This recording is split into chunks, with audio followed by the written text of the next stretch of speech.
If you're anything like me and you've been watching real estate content on social media lately, you may have noticed that there's been an increase in the number of realtors saying how we have maybe reached a price bottom, how the market is really picking back up. We're starting to see offer nights and multiple offers come back.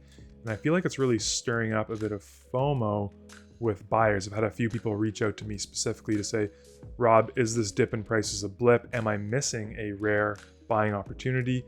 In today's video, I want to answer that question for you by looking at a few numbers, including what is happening with showings and offer activity, what is happening with overbidding and these offer night situations, what is happening with the speed of the market. Hey everybody, and welcome back to the channel. It's me, Robert Marsiglio, sales representative with Keller Williams Referred Urban.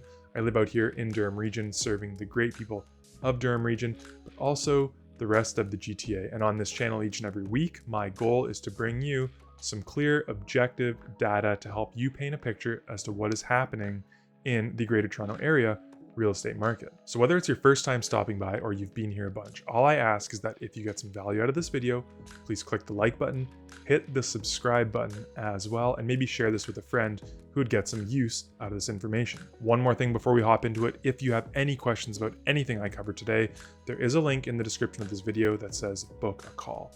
You can click on that link. It'll take you right to my calendar where you can choose a time and book a call directly with me for us to chat about Durham region, the Greater Toronto Area, and real estate topics beyond. Enough of that though, let's get into the video. The first thing I want to touch on is sold to ask price ratio, and no, I'm not here to promote some listing I just sold for way over asking price, which is a reason not many people like this number.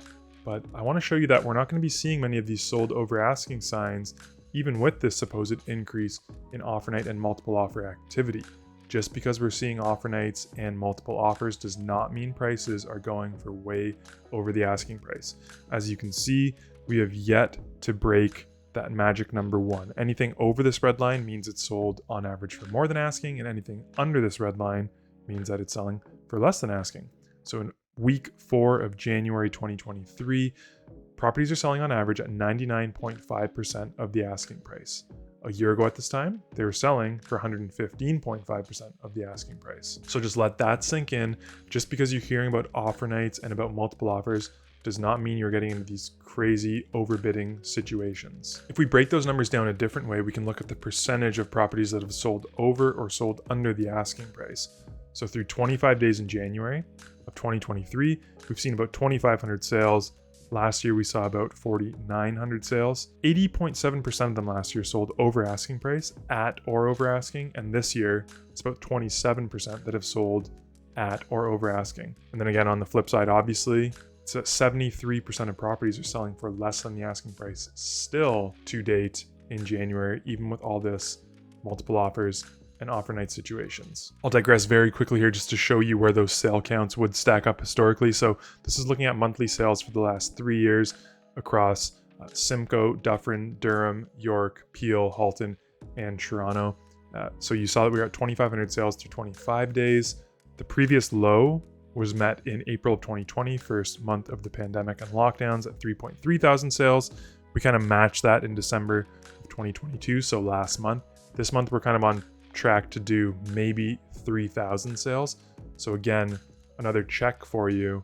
The market isn't that super strong. We're not seeing properties flying off the shelves and this huge uptick in sales activity. Now, what I'm doing here is maybe a little dangerous. I'm painting the entire market with a broad brush. And yes, in certain pockets, maybe we are seeing properties, entry level freehold properties in Toronto, for example. There is a little bit more demand for those kind of properties right now. But as a whole, we're not seeing this crazy market that is being alluded to on social media right now. I'll take this opportunity to also let you know if you have a question about a specific property type in a specific market, just hit that book a call with me button. The next thing we can take a look at is what is happening with average days on market. Is the market really speeding up? Is it getting super competitive like it was early last year, as you may be led to believe by some real estate posts? And at this point in time, last year, properties were sitting on average for 12 days. That dipped all the way down to 8 days in early March of 2022. Currently, we are sitting at 26 days on market. And yes, this is normally the quiet time of year here where we see average days on market really peak. Not as many buyers were out.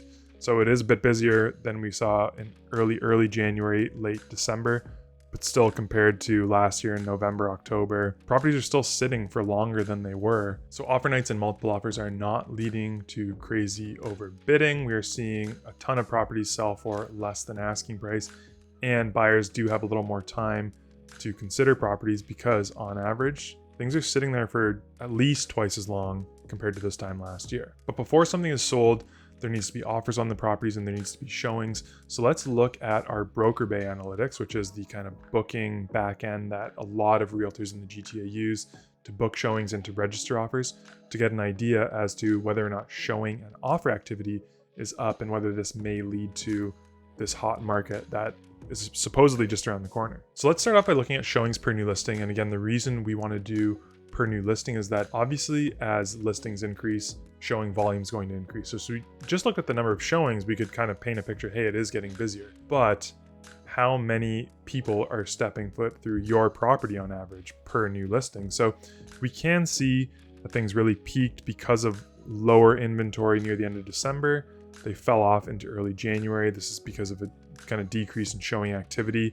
But now as more new listings have come to market, we kind of have seen the slight uptick in showings per new listing on both the freehold and the condo side. To put that in perspective as to what we saw last year though, yes, the freehold properties, there is some interest, kind of like we talked about off the top. That is one of those market segments, Toronto freehold, where we are seeing maybe a little bit more competition than other markets.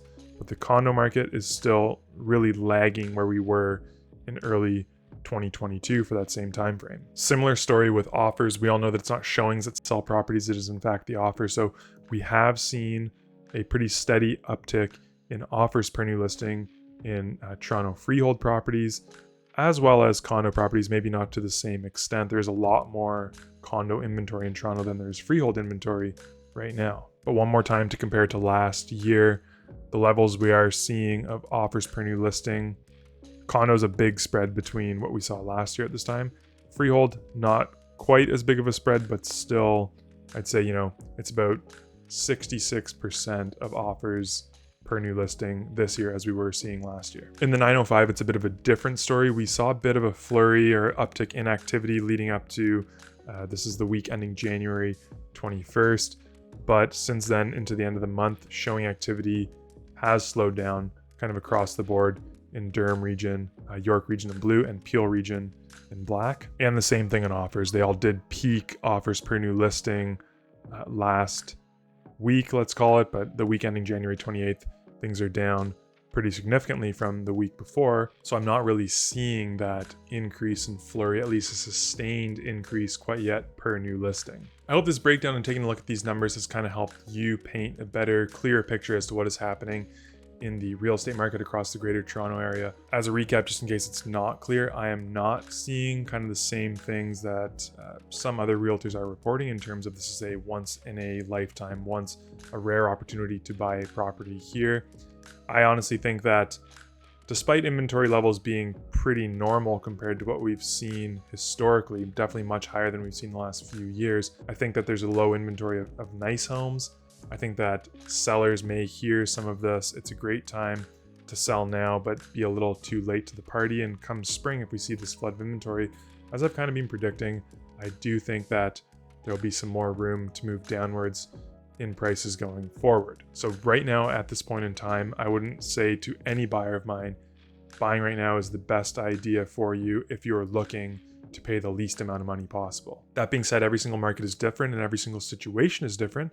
And it may be a good time for you to buy a home if you're okay with everything that is happening in the market. And if that's the case, you already know how to book that call with me using the link in the description of this video. Once again, if you got some value out of this information and you'd be interested in seeing more things like this each and every week, please like the video, subscribe to the channel, and share it with a friend who may get some good use out of this. Thank you so much for stopping by and watching this video. Until we speak again next time, please stay safe and cheers. Hey there, I really appreciate you watching this video all the way to the end. If you enjoyed it, I've got another video for you right here on the screen. And while you're here, maybe just click on my face, subscribe to, I don't want you to miss anything going forward.